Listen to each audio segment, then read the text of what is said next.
All right, everyone. Hi, I'm Ellie, the co-director of Final Girls Berlin. This is Sarah as well, my fellow co-director. And we're Final Girls Berlin, as I said, a festival showcasing horror films made by women and non-binary filmmakers. And you're here for Brain Binge, our weekend full of horror talks, our first one today. Yeah, if you have any questions throughout the talk, please, use the chat box throughout if you don't want to forget. But of course, we'll have a Q&A after. Yeah, and what else? You're welcome to participate in the Q&A. You can raise your hand and we'll call on you if you want Right, to if you want the question yourself, to ask or if you yourself. don't want to ask yourself, you can just write the question in the chat and Ellie or I will read it out loud afterwards. Yes, correct. And of course, as you notice, this is all free, but if you would like to support us, we're going to also add a PayPal link just in case you want to. All right, so here we are for our first talk, which is locating women's contribution to horror practical effects makeup, given by Dr. Abigail Whittall. Let me introduce you a little bit. So Dr. Abigail Whittall is a postdoctoral teaching fellow in film at the University for the Creative Arts. She completed her PhD at the University of Winchester, where she has taught both film and English literature. Her research frequently considers horror and the Gothic across a range of contemporary media and connects these genres to their cultural contexts. Her latest work is focused on the erasure of the practical effects makeup performer, and she's also part of the project Doing Women's Global Horror Film History. Yes, so take it away, Abby. Thank you very much. And hopefully my mic will pick me up the whole time, but if for any reason it drops out, just let me know. And usually I have a pretty quiet setup here, but the one thing is if you hear a strange noise in the background, don't be too alarmed. My slightly demonic chihuahua occasionally wanders past and coughs while I'm trying to give talks. But otherwise, thank you very much for joining me on this Saturday afternoon, and I'm really excited to be starting the talks because I'm so looking forward to the rest of the lineup as well. So as Ellie said, I'm really going to focus on women's contribution to horror practical effects makeup today. But in order to do that, I wanted to just note where I began this project, actually. So I actually crossed virtual paths with Ellie at Fear 2000 previously, which is a wonderful event as well, just to signpost you towards that. And I was really beginning on this current research project and thinking a little bit about Doug Jones specifically and the evolution of the practical effects makeup actor, which is this sort of term, this unwieldy term that describes this particular area of work. And so I think it's useful to note where I've come from, and I'll talk a little bit about that project, but also to say that this is a new area I'm moving in, and I hope that the Q&A, if you have any questions for me, that's great, and I hope I might be able to answer them. But equally, I would love if it was just a dialogue, really, and for me to learn from you as well, and if you have any ideas in this area that I can benefit from. So just to say a little bit more about Doug Jones, I still find when I speak about him that only around half of the people I speak to have actually heard of Doug Jones.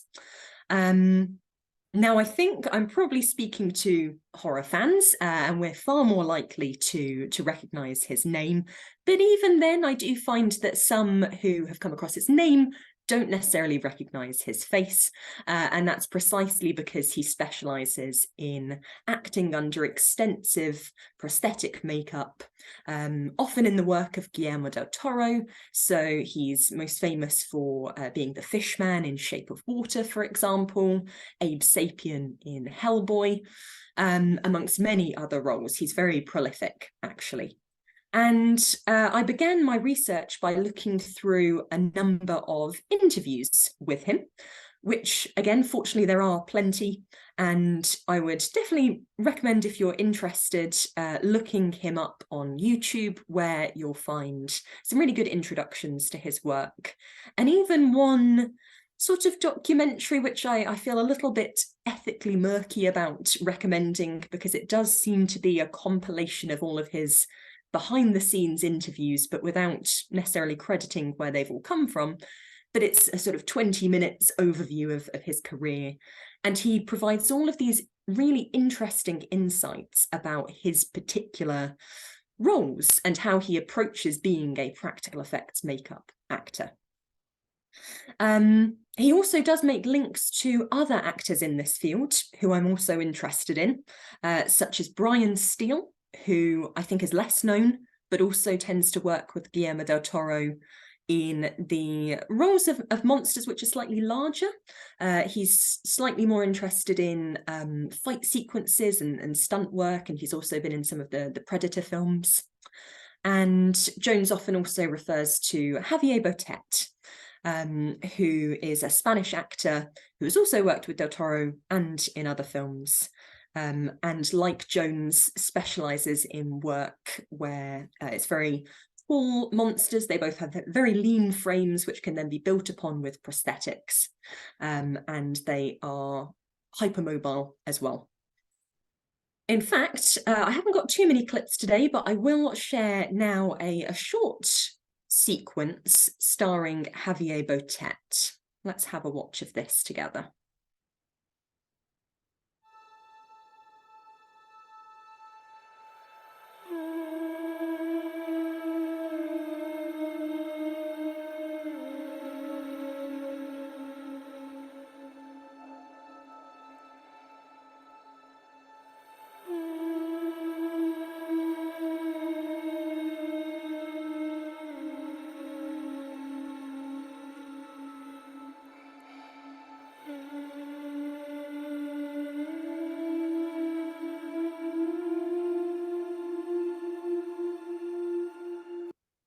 So just a little tidbit there, but absolutely worth watching what these performances are actually like.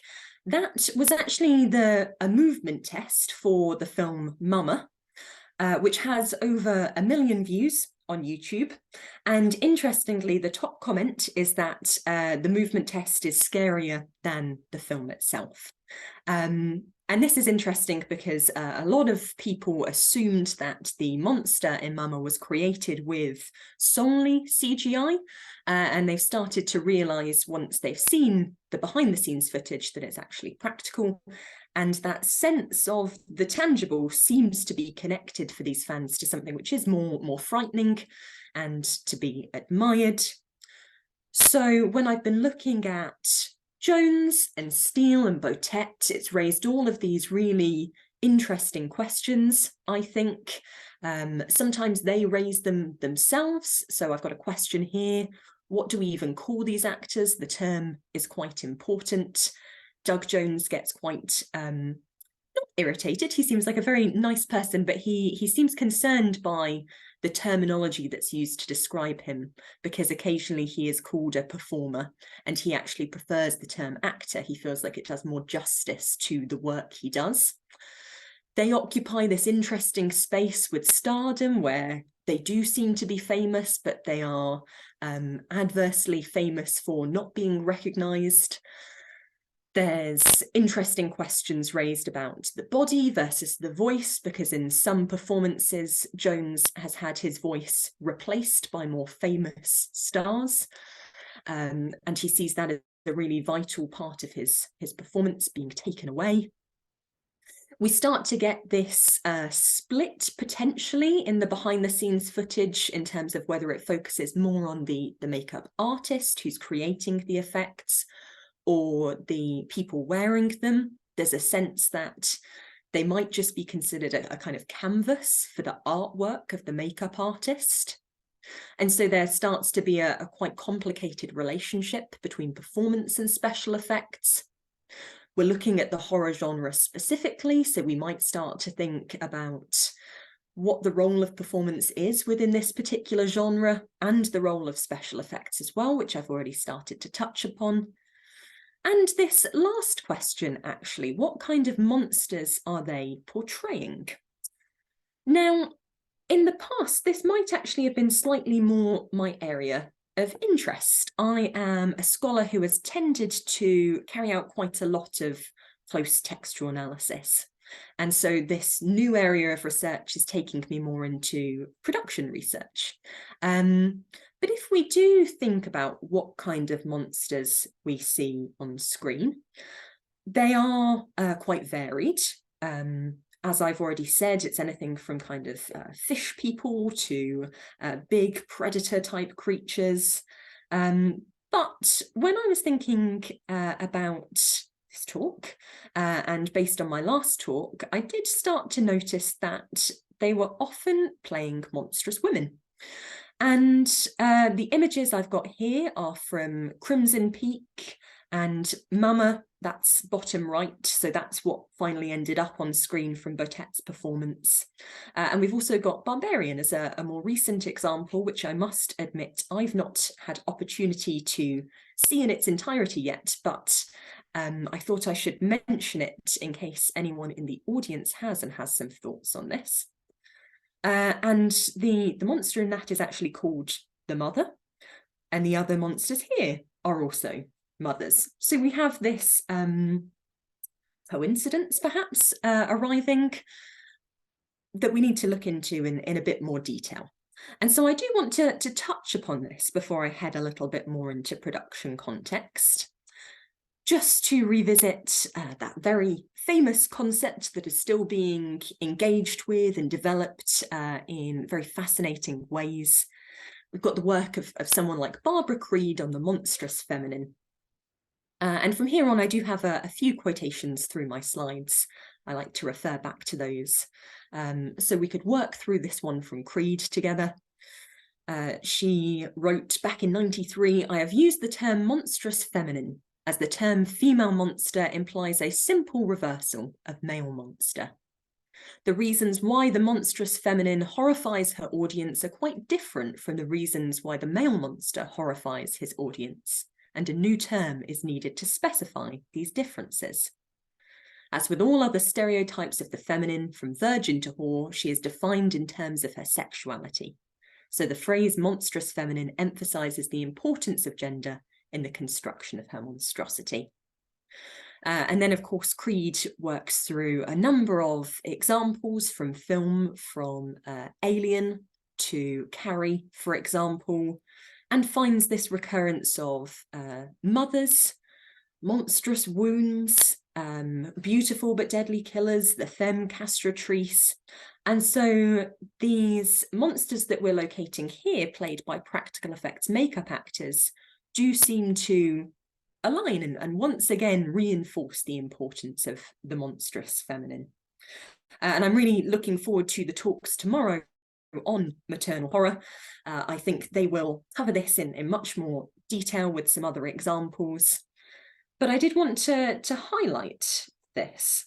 And maybe mention slightly anecdotally, a film like Mama, for example, I think the portrayal of motherhood is quite complicated. And from a slightly personal point of view, I find it quite a frustrating film in terms of it having this kind of monstrous, overbearing mother. And on the other hand, you've got Jessica Chastain's character at the beginning celebrating a negative pregnancy test, only to then have the film sort of reinforced towards the end. Even you, who doesn't want to be a mother, can be a carer, and you belong in this kind of mothering role. That's maybe a slightly simplistic reading, but I find this depiction of mothers in horror very interesting. All of this to say that what I think we're finding are films directed by men, with monstrous women also played by men, with the women depicted as very physically grotesque. Does seem to me that there are some problems arising here. And it raises the question, really, my central question for today, which I've spent a bit of time getting to: where are the women behind monsters? they seem to be absent here. So are there women performing in these roles? If not, why aren't they here? If they are around, how are they being treated and discussed? And of course, once I started pulling on this thread, I also started to think about the other side of the makeup brush, as it were, and almost immediately encountered this particular list from Screen Rant, 10 best practical effects artists, and we can pretty swiftly see that all 10 positions are occupied by men. And so I think we need to consider this carefully, consider what kind of canons are being upheld, and start to question this. And of course, I'm not the first person to do that at all, and I'll refer to many other people working in this area. But this is a relatively recent list, and I think it does demonstrate why this continues to be a pressing conversation. And so I would locate my talk within a strand of feminist film history, maybe a part of the fight against auteur theory, if we look back to even the conversations happening between Andrew Sarris and Pauline Kael in the 1960s, where it was felt that a lot of male critics were upholding a certain canon of male directors. I think we can sort of see some continuities here in the work I'm trying to carry out. And so this is from a great book edited by Christine Gledhill and Julia Knight, and they talk about their enterprise in feminist film history, which is about not merely putting women back into history alongside men, or about creating a separate space called women's film history, but rather posing challenges to traditional ways of doing film history, which demand new ways of thinking cinema itself. So as they say, it challenges the dominance of the director, recognises co-creation and collaboration, and reorganises notions of aesthetic value as well. So I hope that I can contribute to this cause as well. And again, if we're thinking about other events that are happening, I would note that there's an annual Doing Women's Film and Television History Conference. That one does have a fee associated with it, but they do have a discounted version for precarious members of the audience, and that's in June, and there's an online version, and it's part of the Women's Film and Television History Network in UK and Ireland. So just wanted to point towards those events and organisations as well. So if I head into thinking about this in a bit more detail, let's begin actually by thinking about special effects and makeup artists. And as is often the case, I think it is useful to pause and think a little bit about definitions and terminology. You might find that there is some slippage in how I discuss this. We might think about the term special effects as an umbrella term. For many, that includes practical effects, which is, of course, my focus for today, within which we've got makeup, creature design, sometimes puppetry is included in that, and more. And then you have got digital effects, of course, including digital animation and motion capture, all sitting within special effects. And this movement from the practical to the digital, or the rise of the digital, certainly since the 1990s, has been subject to a lot of debate. Again, if we think back to those interviews with Doug Jones, for example, he mentions that there was a lot of kind of anxiety for practical effects makeup performers in the 90s, thinking that they were going to be replaced. But the practical has persisted, and we'll think a bit more about that. So yeah, I might talk a little bit about special effects, practical effects. This is what I mean by that. And in terms of horror specifically and the role of special effects, I think this is my kind of hypothesis, and again, where discussion at the end could be really great. My sense is that tangibility and a sense of the visceral are particularly highly valued within horror. And it's a place where practical effects have remained really important in live action film and television, despite the rise of CGI. And that's not to say that CGI monsters and gore aren't used, or that they're not hybridized, of course, because that is also a developing area of the industry. They're often used to complement one another. But I would say that horror seems less likely to use particularly motion capture for monsters compared to fantasy and sci-fi. I'm thinking a little bit about Andy Serkis here.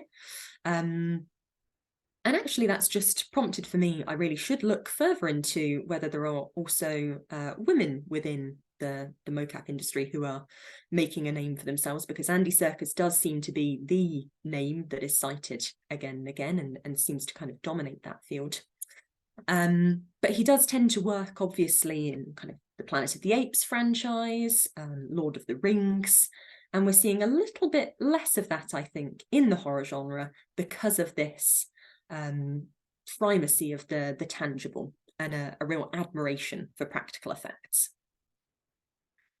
Now, again, I don't want to overstate too much in that the sort of desire to use practical effects is not exclusive to horror either. And here I would cite Matthew Leggett, who's my colleague at Winchester and has some really interesting work in this area on nostalgia, particularly for practical effects. And in a chapter of his book, he examines our critical reverence for older special effects and explores how the films of today can inspire a nostalgia for the physical and mechanical, which we saw in earlier periods. And he has this question that he follows up, whether it's possible that it's because of the advancement of digital special effects and how close to perfection they are coming, that actually we start to desire the practical more, so that we can actually tell when it's being used, and there's a sense of maybe authenticity there as well. This also links in actually to animation, where we can see some parallel conversations taking place about hand-drawn animation, for example, versus computer animation. Now, often we find that the binary oppositions that are drawn up between these can be really simplistic, and what we don't want to do is fall into the trap of devaluing digital special effects or digital animation, because actually a huge amount of labour goes into that as well, and can be made invisible and maybe even exploited. So valuing the practical isn't necessarily to say that labour doesn't go into the digital, but it's interesting to think about why fans might admire one or the other, or why they might put into place these binary oppositions.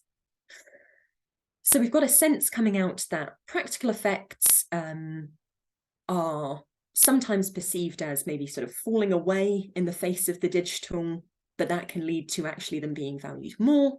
We've got a sense that this might stem across different genres, and one of the examples Leggett gives is Star Wars. So Abrams in the newest trilogy bringing back some practical effects as part of this nostalgia.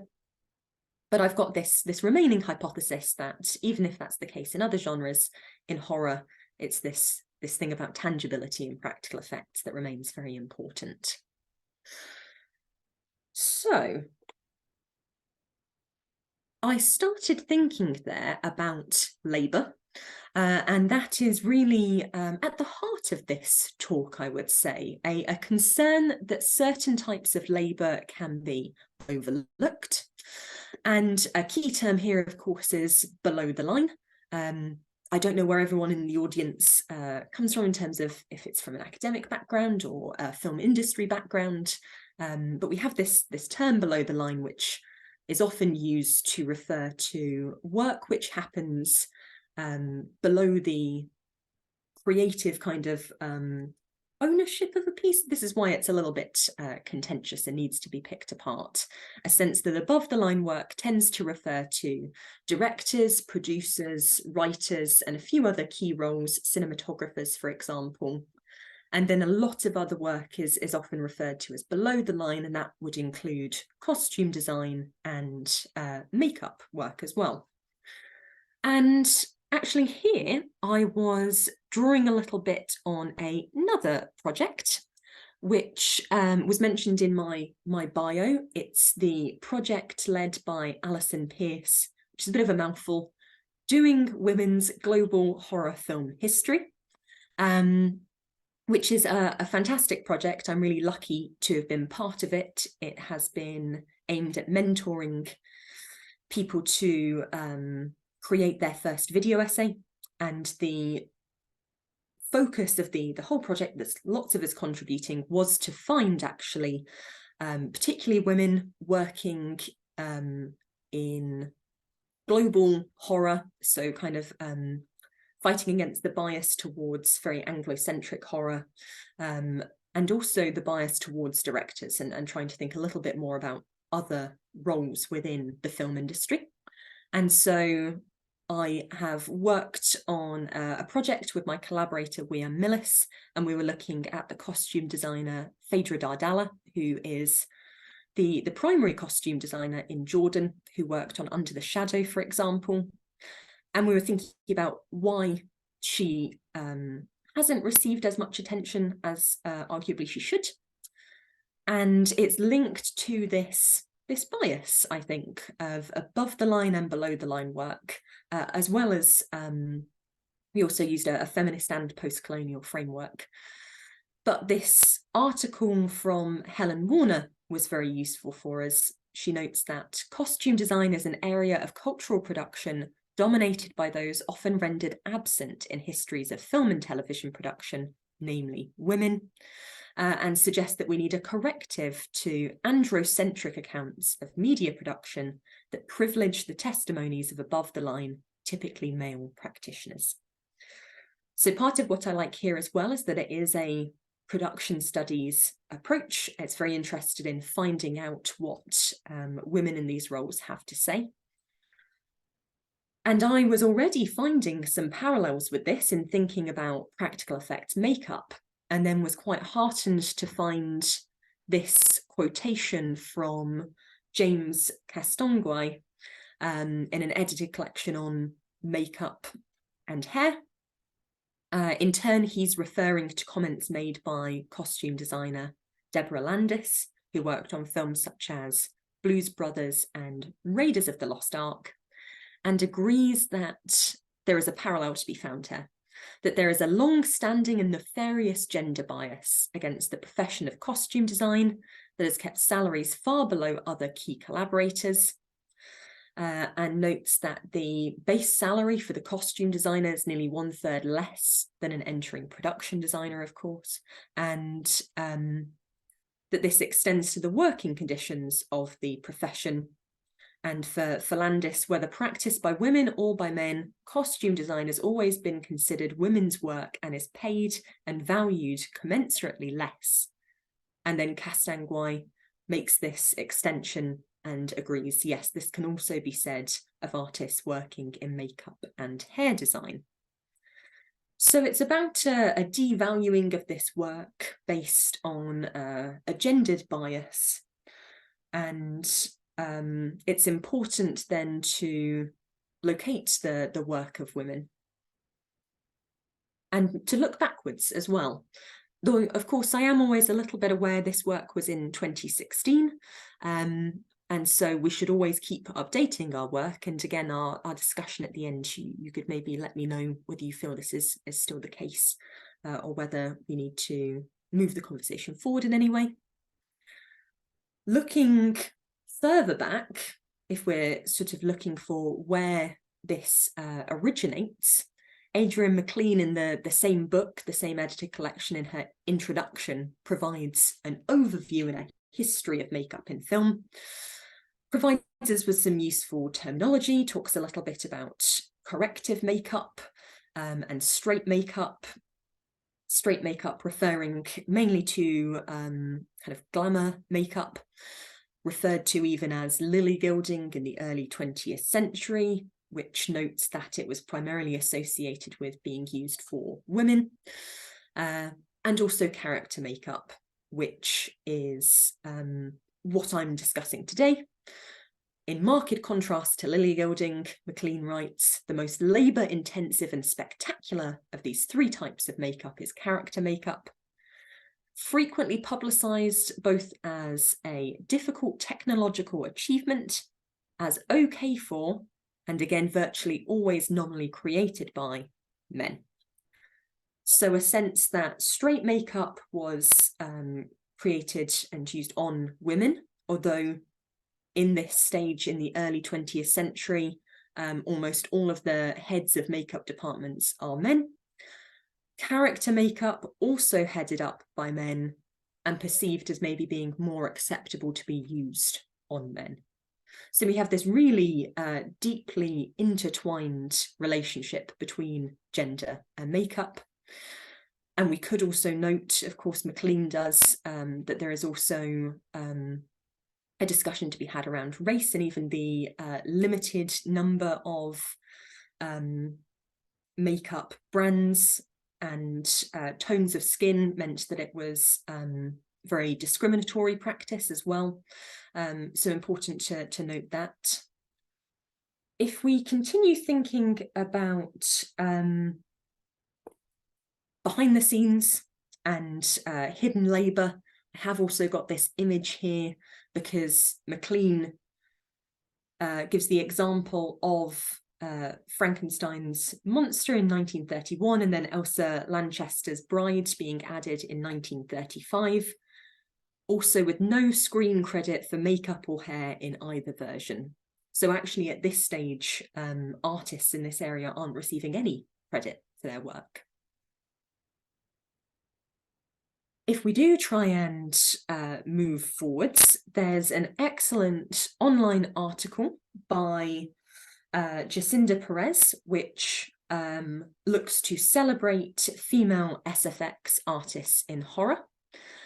And it's a list really of women to look at, and I'm going to pick up on that and look at a couple in a little bit more detail. But she does also begin by noting the importance of Millicent Patrick, who was behind the creation of Universal's Creature from the Black Lagoon, and notes that her work was also overlooked, credit wasn't given, until writer Mallory O'Meara brought her story to the world in her book Lady from the Black Lagoon. So we're seeing a pattern here, certainly.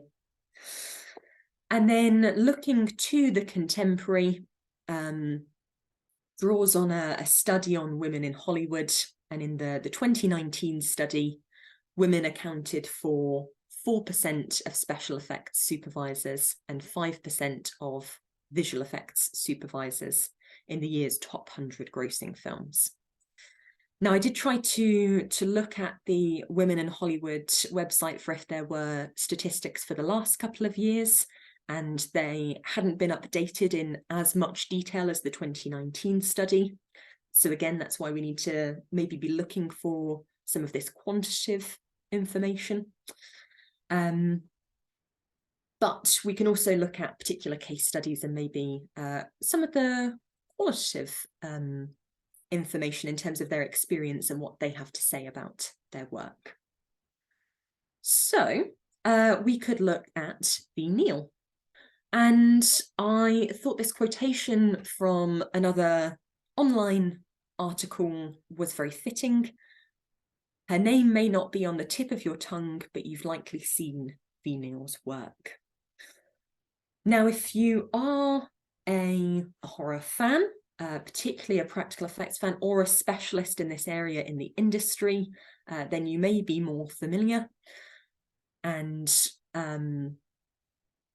I don't want to, in some ways, this might be kind of my ignorance in that I hadn't read enough around this subject, but her name wasn't actually familiar to me as someone who works in this area before I embarked on this project, which I think does give a sense that her name hasn't quite passed into the same realm as some of those artists on Screen Rant's top 10 lists, like Rick Baker, let's say.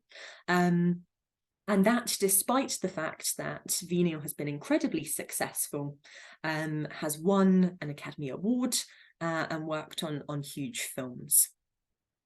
So there is actually a great profile on Neill in the book Hollywood Heroines, the most influential women in film history, which obviously has a similar goal to mine, but already we've got a sense that Neill shouldn't only be mentioned in these terms, in this kind of separate history, as mentioned in that feminist film history approach. But nonetheless, that is where we're discussing her to try and raise further awareness. In terms of her filmography, she worked on Beetlejuice, which you saw on the last slide, Mrs. Doubtfire, some of the earlier Batman films, Edward Scissorhands, and Pirates of the Caribbean and Hunger Games franchises. So huge filmography. Quickly made her way to head of department roles. Not exclusively horror, but this description of her work mentions that she specializes in what she calls extreme fantasy. And I think this often does include a marked gothic or horror twist. And it notes that she was one of the first women to break into the field of special effects makeup, first woman to win an Oscar for best makeup. She was self-taught and has been influential in shaping the field of makeup artistry through her innovative design and her commitment to education for new generations of makeup artists. Now, in one video I found, which was kind of dedicated to Neill, I think it was because of her Lifetime Award, and they interviewed a number of different makeup artists, and the very first one referred to her as the matriarch of special effects makeup. I think they said if Stan Winston is the godfather, then Neill is the matriarch.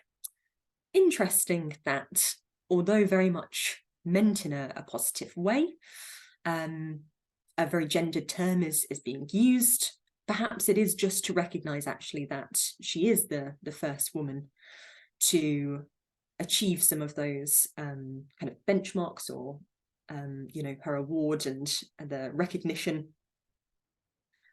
But interestingly, in that video, everyone interviewed apart from one person were men. So we've still got this sense of the discussion maybe being dominated by men. In interviews, Neill has also reflected on challenges for women in the industry. In this one, she notes that she was on a TV show for 3 or 4 seasons, and in the middle of it, the creators decided they were going to replace the department head. When they came to me for suggestions on what other guy to replace him with, I said, "Hello, I'm here. I've been on the show since season 1, and they were like, but you're a woman." She concludes this section by saying that has changed, obviously. But again, we've got these statistics that suggest that there aren't as many women in these roles as there should be. And maybe we need to gather even more information on other women's experience. Image here from her work on Pirates of the Caribbean, which definitely lends itself towards horror and the gothic. And she gives all sorts of interesting accounts of the creative decisions they made and the importance of the practical, how sometimes she watches her work and she can be slightly alarmed that something has been added in post-production. So that tension arises in her discussions between practical and CGI. And out of this, just to summarize what some of the challenges she's talking about are, I think they come back to access and education. She mentions that in the past, makeup artistry was a secretive art, but that has perhaps changed in part due to figures like Neill. She's been a judge on the sci-fi show Face Off, which we've got the image of here, and has started up courses as well. In the same interview, she's asked, what do you tell women who might want to enter this career? And she says, I tell them you're never home. It's difficult to be married and have children in this field because the hours are so long. So we do have a sense of pressures for women regarding family, given that a lot of women still have caring responsibilities. And so this can create additional barriers for women in industry if industries aren't doing enough to support women who have caring responsibilities, for example. I'm keeping an eye on the time. I do want to talk about one other makeup artist quickly, Eryn Krueger Mekash, whose work does certainly go towards horror because of her work on American Horror Story alongside her husband. But she is another interesting figure where Neill has worked quite extensively with Tim Burton. Mekash has worked quite extensively with Ryan Murphy. So we find these kind of long-standing collaborations, which is interesting. We also find those in makeup performers as well. Like I said, Doug Jones works quite a lot with Del Toro. Mekash, in interviews, has reflected on her work with Ryan Murphy particularly, and seems to kind of associate her artistry and her style a little bit with those projects because she has found them to be so creative and so rewarding. She notes, started with Nip Tuck, then getting into American Horror Story. He's always giving me these, quote, incredibly insane things to try and achieve. Every time it has to be something totally different and totally original. And I think because of this collaboration, we can see in Mekash's work a lot more work on the grotesque and more extreme horror, for example, because American Horror Story is quite a boundary-pushing show. I do wonder if some careful investigation might be needed into how effects have intertwined with Murphy's more controversial approach to certain subjects. I'm thinking about the representation of disability in American Horror Story Asylum and Freakshow, for example. And again, that would be something really interesting to hear from attendees on. Just to flag up, that's an area that we should look into more. Her interviews, if we're looking at what she has to say, do also highlight the potential problem of access to this field. She talks about how important it is to attend classes, but there's also this sense that in the age of the digital, the internet might have democratized our access to knowledge a little bit more, and that might help women to break into industry. Of course, a lot of the statistics and experiences I'm talking about are in slightly more mainstream or larger budget horror, but independent horror is this hugely important space in which women may be more prominent, perhaps. Maybe we need to think about the different industry contexts. I did also find it interesting that she was referred to as a good den mom. So again, this kind of gendered terminology maybe sneaking in to think about the role of women within special effects makeup. So just some takeaways here before I do want to think a little bit more about performers, but we have this sense that women have long existed and succeeded in the field of makeup and special effects. But with existing biases, it is still beneficial to draw further attention to them, try and ensure that these biases don't continue. Their work should be considered on its own merits and style. They have very interesting things to say just about effects and how they achieve what they do, but they do also have some interesting things to say about gender in the industry as well. I'm going to forge onwards. Let me just... because I am interested in the two different sides here. So there's a bridge, obviously, because there is a lot of collaboration between makeup artists and makeup performers. And if there has been any separation in the two, I don't think it's being upheld by the people actually in the field. I think it comes up in reviews and scholarly work that try and separate these out. But here we have another part of an interview with Mekash, where she's thinking specifically about working with actors and how important that is to the job. It's this final part. The makeup artist helps them to step into the story with the authentic look that helps them to become that character.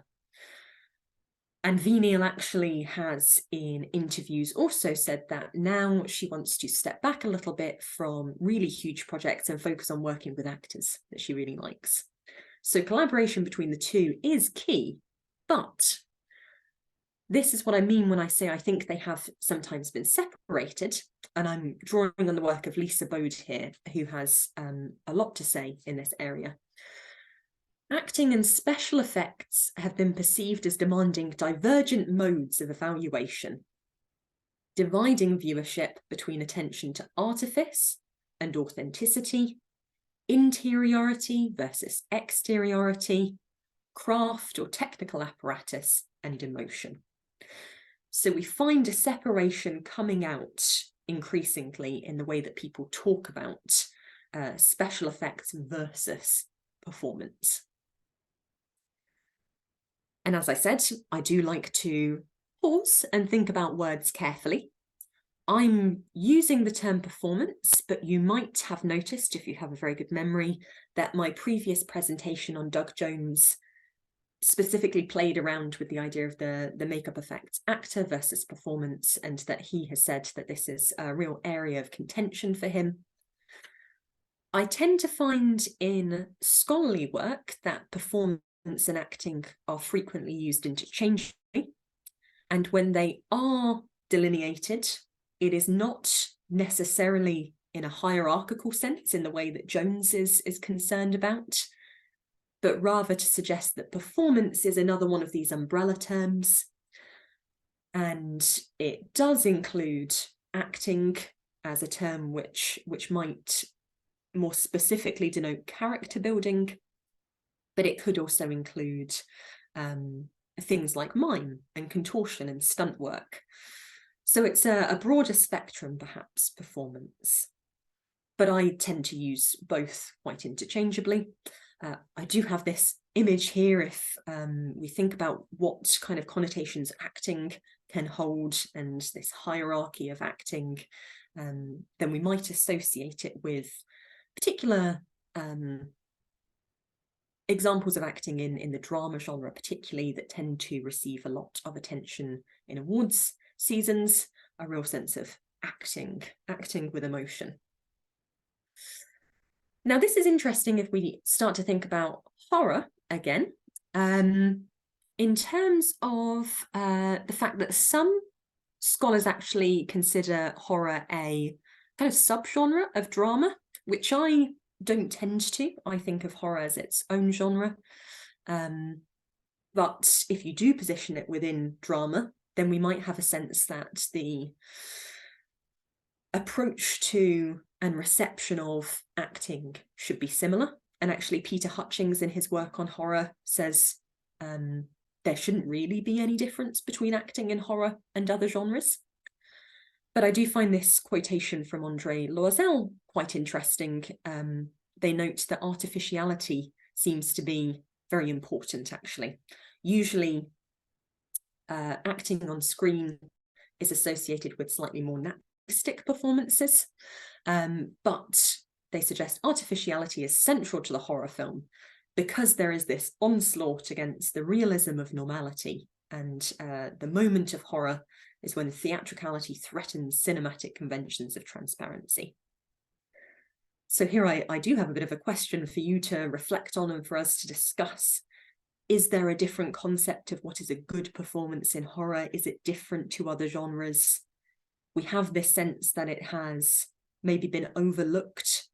If we look at performances such as Toni Collette's in Hereditary, I can remember there was quite a lot of online furore at that time that she wasn't being considered for the biggest awards, such as the Oscars and the BAFTAs. But that's not to say she didn't receive a lot of attention for this performance. She did do quite well in smaller critics' awards and in horror-specific categories. I think at least one horror festival gave her Best Actor. So if we're thinking a little bit about why some of the work I'm looking at, the labour I'm looking at in this talk is overlooked, we have a sense that horror performances might not be valued more widely. If we start to think about how horror and effects come together a little bit, then I do want to make reference to the work of Stacey Abbott, who has a great study of possession films and thinks about how possession films such as The Exorcism of Emily Rose draw on this long-standing heritage of the work of Lon Chaney Sr., for example, where he repeatedly contorted and manipulated his body. And these performances in contemporary possession films do the same, and what makes them so effective and disturbing is that the actresses are actually performing this bodily manipulation. So again, we have this sense of the tangible being really highly valued. And maybe in this instance, actually, sometimes only being supported by special effects, but actually the performance being the real heart of it. And to summarise this section, we're suggesting that physical performances using practical special effects might be highly valued by horror fans in particular, but more widely, performances under masks and prosthetics can cause debate, are sometimes overlooked. Performances within horror can also be underappreciated. And here we've got a really key point for this talk. If men within these roles are being overlooked, Jones and Botet and Steele, who I mentioned, then women within these roles seem even more strikingly absent to me. And I think they do receive different treatment in terms of how they are discussed online. I have got two examples of articles here, one referring back actually to Mekash's work on American Horror Story. We've got this idea of one of the actors being a real life hottie, which is then obscured by prosthetics, according to this article. And you'll see on the left, I've also got a series of screenshots from an article on beautiful actresses who played monsters. So there does seem to be a sense that if women are playing these roles, then some of the coverage about why this is so notable is because they aren't conforming to beauty standards, perhaps. But inversely, it's just bringing us back to that conversation. It's not really appreciating their acting craft. It's just thinking about how they look.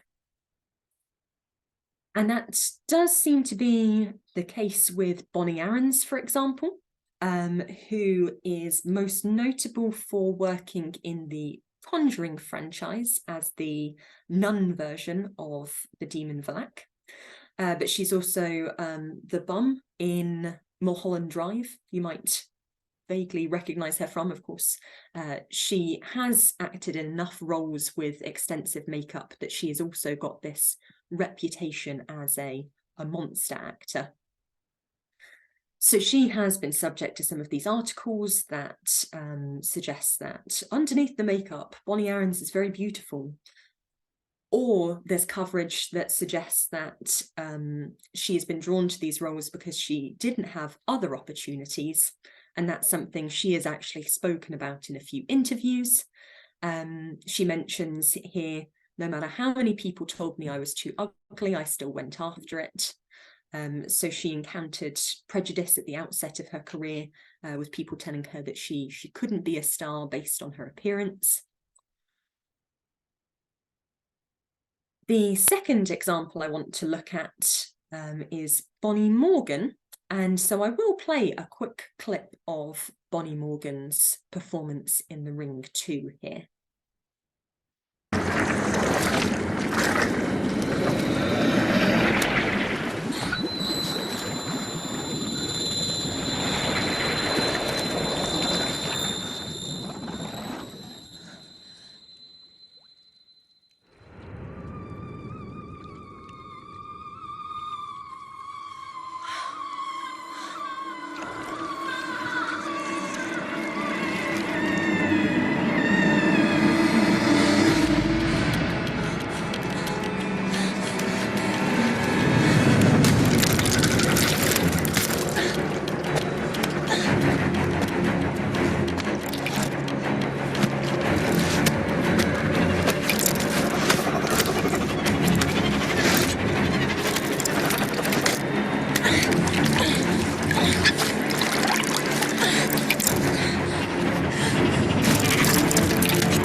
So that's the famous spider walk sequence from that.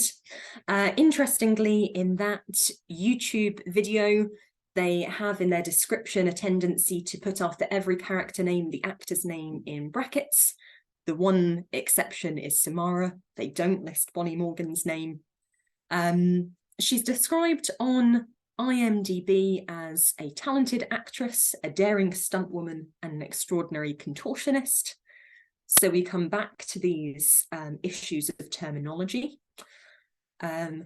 She is being described as all three of these things, which is interesting. There are obviously parallels here to Abbott's work on the Possession film, as well as to the work of Doug Jones, because of the relationship between acting and being a contortionist. And also in this particular clip, actually, in interviews, Morgan discusses quite extensively that she was asked to come into the film as an intervention to CGI, an alternative to CGI, by the director, Hideo Nakata. And so we have this repetition of the sense of the tangible being more important, though she does also talk a little bit about the experience of being within such extensive makeup and some prosthetics, talking about it as quite a grueling physical experience. That's something we also find going right back to Boris Karloff and Lon Chaney Sr., for example, a sense that these actors need to be very resilient and stoic. They're kind of often valued for that. And I'm coming right to the end because I have a final person to mention who I find very interesting, but I need to find out more about. And fittingly, this is the image from my very first slide. This is Megan Menney, who stars as a kind of witch demon in the episode Pickman's Model from Cabinet of Curiosities, which you might have come across on Netflix, helmed by Del Toro. I just found this very interesting. I was looking specifically at Cabinet of Curiosities to think about who had acted in these roles and found Megan Menney, but on clicking on her IMDb page, this is her only acting credit. She is actually primarily a makeup artist. And so we come full loop. Is this a harking back to the days of Lon Chaney Sr., who received so much attention because he did his own effects and performed within them? Is there a kind of blurring between makeup artist and performer rather than this opposition that's been created? There's also one aspect which I haven't touched upon yet, which is anecdotally having started to speak to people about the subject, a sense that there have been some quite bad practices within industry and that a certain amount of intimacy is needed when you are being sort of made up in extensive prosthetics, and are concerned that that might be why we're not finding many women in these roles. Or even if it isn't about intimacy, it might be about kind of control and good practice in terms of health and safety. that might be why some people start to straddle both roles. So that's a further avenue of exploration. But otherwise, I'll bring my talk to a close, and I would love to hear people's thoughts.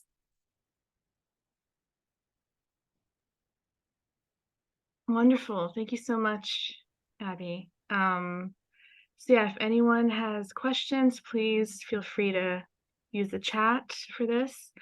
Yeah, I mean, there's so much there in your talk, like it's so rich. But maybe I'll start things off. Yeah. Okay, so you just mentioned actually this kind of connection between the older generations of horror legends like Lon Chaney and things, and how that was kind of connected, the sort of practical effects and acting, so to speak, or silent movie acting. I was wondering if you could maybe talk about that, like when did it actually separate in a way, and why do you think that kind of happened in a way? I mean, I know it's maybe a big question, but I was wondering. No, it's a really interesting Yeah. one. And actually, I'd meant to mention at some point in my talk that my specialism does tend to be contemporary horror. And so I tend to find that most of my knowledge lies in the 90s onwards, and particularly the 21st century. But we can look to the work of people like Alison Pierce, actually, who's done a bit more work on the period of Chaney and Karloff. Talks about that cult of the makeup chair is the term she uses, and suggests that at that time there was a lot of praise for makeup effects. But Bode then suggests that after that run of Universal films, the kind of associations of makeup and horror soured a little bit. The kind of cultural value declined for a while. Perhaps they weren't being perceived as high quality, or maybe as pushing the technology forwards anymore for some time. But then I find it interesting that it's maybe when we get to the 70s and 80s that we have another revival. But by that point, we do really have that separation. Saying that, I think Lon Chaney Sr. tends to be the exception that's held up as the epitome of both artist and wearer of makeup. And of course, there are concerns about that being very damaging to his health. So he seems to be this kind of lone figure, a specific case where it was very detrimental to him. Then we have a slight decline of horror makeup anyway. Then we have the revival, and by that point it's split off, and now we've maybe got some other individual cases. So I'm not sure if that does really answer that question, but maybe it's good to have that timeline. Yeah. Yeah. John Ann, did you want to ask a question? I saw you raising your hand. Okay, sorry. Okay. I mean, this is also just a very practical question, just that came up as you were talking. Well, yeah, like when did makeup artists start to get credited? Like you said that, in the past that was somehow not given that respect. I don't know if you can trace that in a way. I would have to revisit that wonderful introduction, because I can't remember. It's Adrian McLean that's talking about that, and in that particular section I quoted, she's contrasting the 1930s with then the Robert De Niro and Helena Bonham Carter 1994 adaptation. So in that particular quotation, she's making a bit of a jump. So we've got a sense that it's after the 30s. I think she does also talk about the importance of guilds and unions in achieving recognition for artists earlier in the 20th century, and that starts to help shift the tide. That makes sense. Kat, you wanted to, yeah, go ahead. Sorry, hi, okay, I'm unmuted. Yeah, thanks, that was really cool and engaging and really good insights into like the production side of things. I just had like a comment about like pertaining to your question about whether performances have a different benchmark in horror than in other genres. and I think part of that is like this weird purism nonsense, and with like acting, the actor just has like his voice and his hands and eyes and whatever to like portray emotion, and that's all well and good and great. And I like that when that's a part of horror films. But I think what is special about like the performers, and no shade to Doug Jones wanting to be a performer, not be seen as a performer but an actor. But what I want is I don't want to see him. I want to see that collaboration between the makeup and the performer, and that blending into like an unreality. I want to see something that I wouldn't normally see. I want to see something that's not human. If you make me forget that you're human, that you're something else, that terrifies me. That's what I'd want. And I think it should be like a separate category of like judging these performances, almost like a symbiosis between the makeup artist and the actor. Yes, that's a lovely idea. I think that's really interesting. It is also interesting that you mention, because Jones and Steele and Botet have played so many different types of monsters, some of them are definitely meant to be primarily horrifying and frightening. But Jones actually, maybe part of his contention is that he's very drawn to monsters which are meant to be sympathetic and meant to have this kind of human heart within. And there he does refer back a little bit to Karloff, for example, and the kind of sympathy for the Frankenstein monster, a sense of conveying some kind of inner emotion through the prosthetics. And it's also interesting, I think you touched on something which is about all of the different tools that an actor has. And often it is about the face being really fully masked for these actors, and an association perhaps of acting with very minute facial gestures. And so that's why Del Toro talks about Doug Jones, his specialty being his hands, almost a kind of alphabet through his hands. And I find I'm coming back to Jones and Botet because there's more information on them. It inspires me to look to Ahrens and Morgan and think about what their kind of language is. For Morgan, it definitely seems to be this, her drawing on her contortion work, and the language of her body and her limbs, right? Yeah, thank you. That made me think a lot. Cool, yeah. I mean, Doug Jones has a lovely voice as well, and he gets roles where he's sort of more articulate, like Abe in Hellboy. He's sort of quite an erudite type in that, so I guess he's a bit of a separate character. Yes, yeah, he, as I said, voice is quite important here. And interestingly, the women I'm speaking about don't have much of a speaking role, if any. Whereas, as you say, Jones is a bit of an exception. Botet has said he doesn't really mind that he doesn't have many speaking roles, partially because in his monster work, he is usually working in the US films, whereas in Spanish cinema, he tends to play non-monster roles. And he's mentioned that he's still working on English as a second language. Jones has, so actually Hellboy was one of the examples where his voice was replaced. Oh, really? Okay. Yeah, I know. In the first film, it's actually David Hyde Pierce. And he was deeply distressed about that one because he felt that it was a really important part of his performance. He didn't mind in Pan's Labyrinth because there actually he's replaced with a Spanish speaker. So again, language is very important. But he kind of made this triumphant vocal return in Hellboy 2, where it is his voice. So that one is a really key example.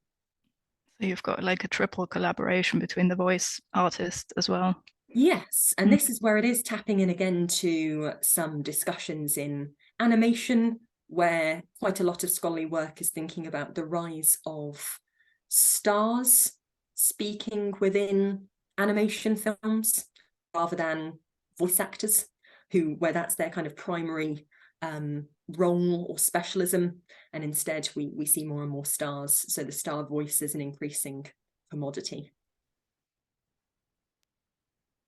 I've got a question and a comment. First of all, thank you so much for your talk. I guess it's one of the first that we've hosted that shines a light on a more practical side of the industry, but still at the same time had a lot of theoretically rich analysis for us to dig into. So thank you for bringing those two together for this. I was very fascinated by this split that you mentioned between straight makeup being meant for and created by or performed by women, whereas character makeup was more the domain of men in the industry. And I was wondering if, like, I don't know if you want to talk more about kind of how this is related to like the larger phenomenon of women being very flattened in mainstream cinema in terms of how rich or diverse their character development can even be in the first place, versus men being seen as like or being portrayed as capable of more complexity or more ambivalence and like moral ambiguity, etc. That like these are just qualities that have been robbed of women in cinema since the beginning, I think. But yeah, I don't know. I don't want to like put that in your mouth, but I'm just curious if you have feelings about that in like as a larger phenomenon and how that relates to this. Yeah, I think that's a really interesting point. I guess I hadn't thought of it previously in terms of the links between makeup styles and depth of character. It make me think, I know it has been much discussed and contested. I continue to find Mulvey's concept of to be looked at as useful in a kind of wider cultural sense rather than psychoanalytic, perhaps. So that might suggest that yes, the use of glamorous makeup is tied into a kind of shallow portrayal of women. It did also make me think of one of my other ideas about why women aren't in as many of these kind of monstrous roles, as why they hired, you know, Jones and Botet to be female ghosts, for example. And I'd been thinking a little bit about the representation of women as monsters as being either incredibly grotesque and kind of exaggerated as in their character designs, and so that's why they're going to men who are way over 6 foot tall, because they are actually sort of creating these larger than life monstrous women, whereas perhaps some of the other roles which are monstrous women are slightly closer to straight makeup. And then that's sort of like highly glamorized, we could say a witch, for example, or vampire. Some of these don't necessarily require as much in terms of prosthetics, and they're slightly more likely to draw on an actress who is conventionally beautiful by industry standards and then not mask her face. And I'm not sure if that was very coherent, but that was me following off in a few different directions and yeah, thinking a little bit more about the extremes that we find in the representation of women on screen, I suppose. Another question that just came to mind as you were saying that was in this recent film, The Barbarian, is that what it's called? Barbarian, yeah. That the mother, like, monster figure was actually portrayed by a man in this film. And if you have feelings about, I mean, this certainly also this pertains to also like kind of a very transphobic idea of like how like what, yeah, how to endow a female figure with monstrous qualities or something like that. I don't know. Like, yeah, this isn't really like a fully formed question or even thought, but like, what do you think of these kinds of roles where men are cast to portray monstrous women in horror?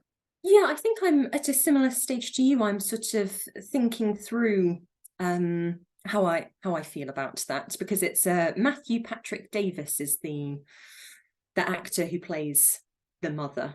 And so, as I said, this idea of monstrous women being written by men, directed by men, and played by men seems to leave women out of the equation of portraying mothers on screen, and could certainly lead to some simplistic portrayals, if not something sort of worse and more misogynistic. It does, obviously, it depends on each film, I suppose, and that's where we do need to go into texture analysis a little bit more, and perhaps I need to watch the film in its entirety to really reflect on that one. But I do wonder if it connects a little bit to wider discussions about casting and who is most appropriate to play a role, and if a role should, some roles should connect to lived experience, things like that. So I think it is part of a bigger discussion. Yeah, Jen Tyler responded here with connected to Sarah's comment on Smile, the film Smile, where you have the actress Dora Kiss as the mom character, but men playing the monstrous iterations. Kevin Kippy as Nightmare Mom and Marty Matulis as the monstrosity. And then also Brittany Mazza says, same in Pet Sematary. Of course, that's an iconic role here with Zelda, played by a man. Yeah. Thank you for that. I'm actually going to type that up as we speak, so I'm really grateful for those comments. Kat, do you want to ask something? I was just gonna add some like actual women that were monsters in films, because we talked about that after the hack talk. There was quite a clever comment that I don't know if I honored enough on the day, but somebody said, we talked about X and Ty West and the actress there being like a young actress dressed up as an old woman with lots of prosthetics, and that person said that maybe you get away with more if there's a lot of prosthetics going on, like full frontal nudity. And then I started thinking about the corpse in The Shining in the room, and that was actually an older actress. I had to Google that, but she was in her mid-50s at the time when that was filmed. So there is some, for sure. Just had another one that I've forgotten. Yeah, the one in The Witch, I think, which is, I'm not sure how much makeup there's involved in The Witch, because she's just naked, I think.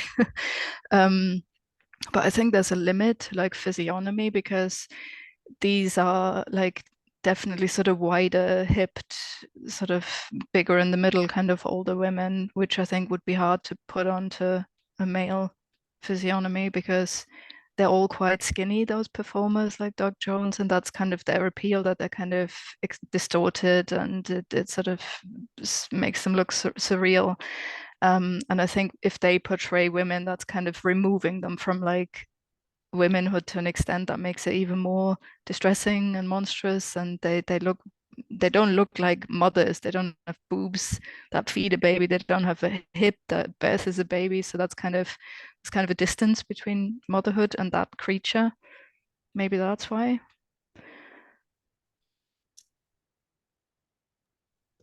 Jen also adds that there's the fat phobic element to Mark Steger as a pale lady in Scary Stories That Tell in the Dark. Another iteration of how scary women are portrayed.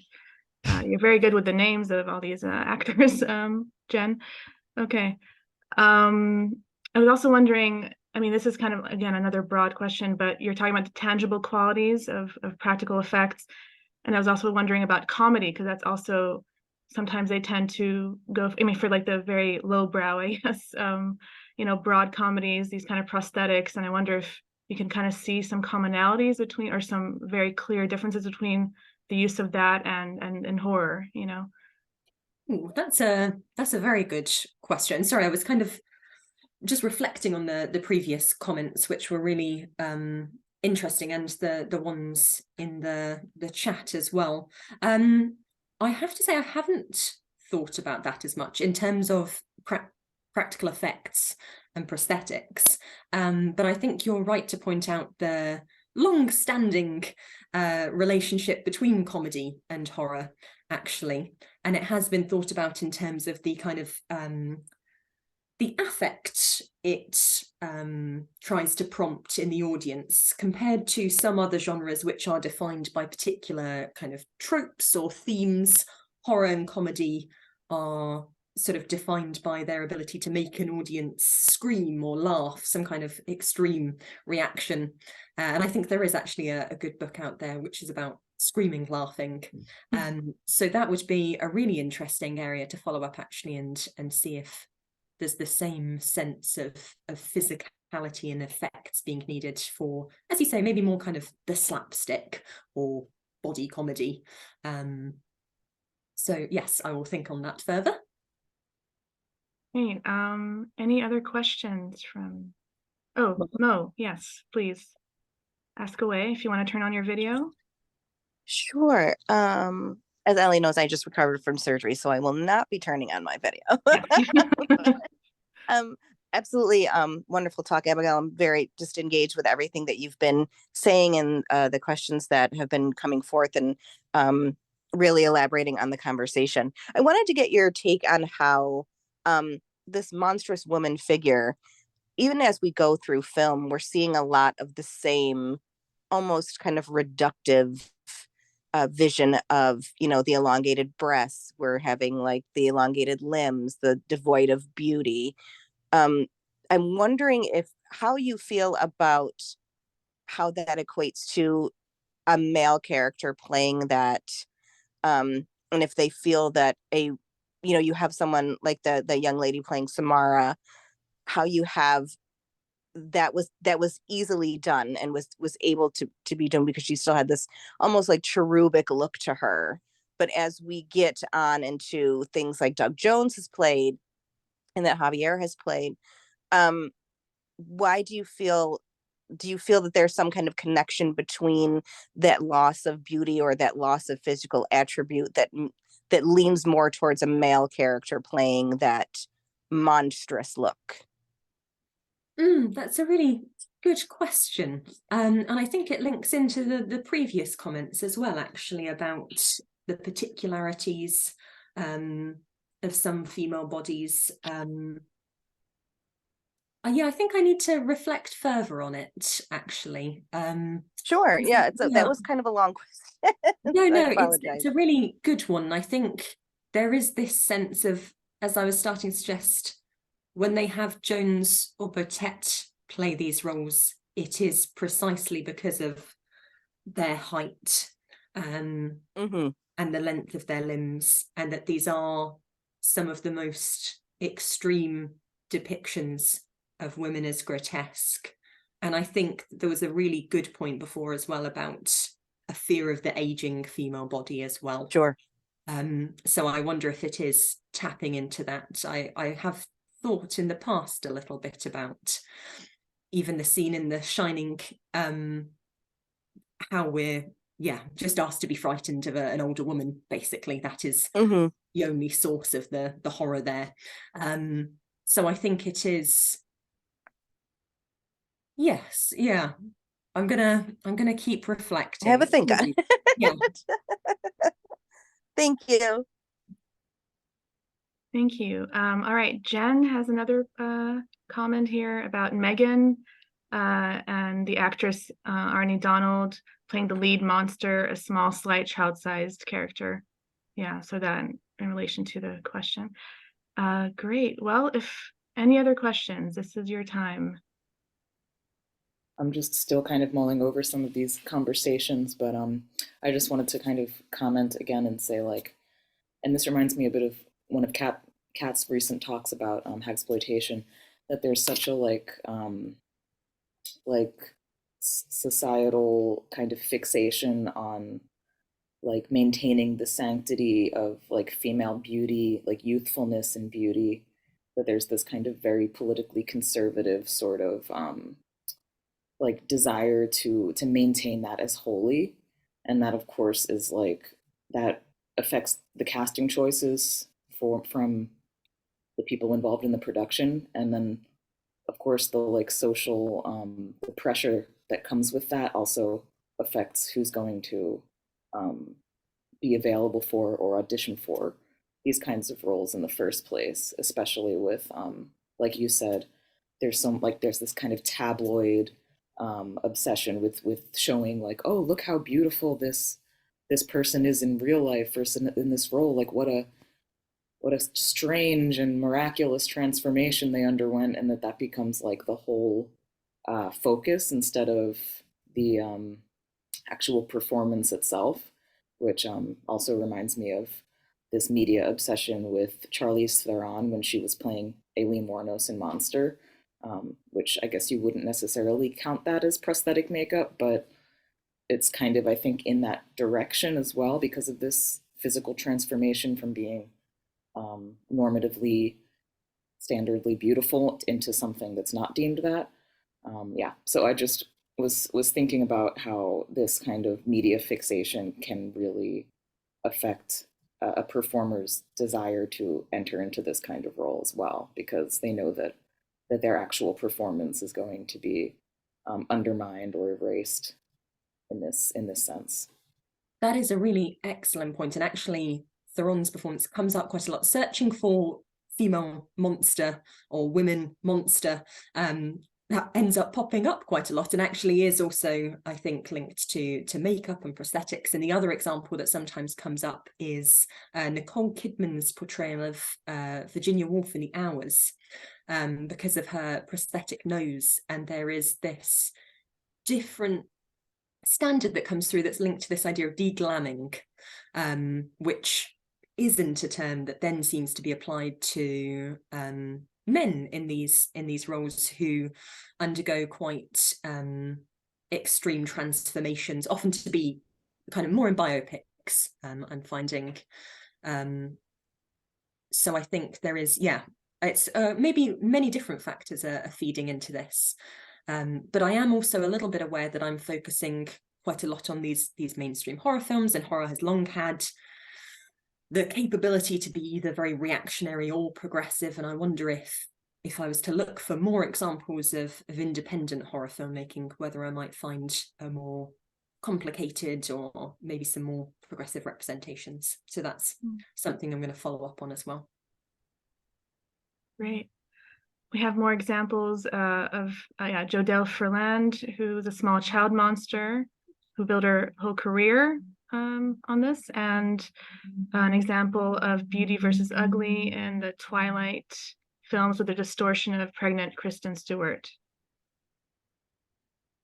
Okay. Yeah, a lot of people being inspired by what you're saying. Okay, great. I think we're gonna have to wrap up, but thank you so much again. This was really wonderful. And you can catch us also on YouTube after if you want to just refer to things. Yeah, so thank you. Have a great afternoon, and I hope you continue with us. Yes, coming up in just a half hour, we have The Horror of Hair with Elmarie Wood, and talks for the rest of the day, also all day tomorrow. So you can find out about more of these talks on our social media, Instagram, Facebook, etc.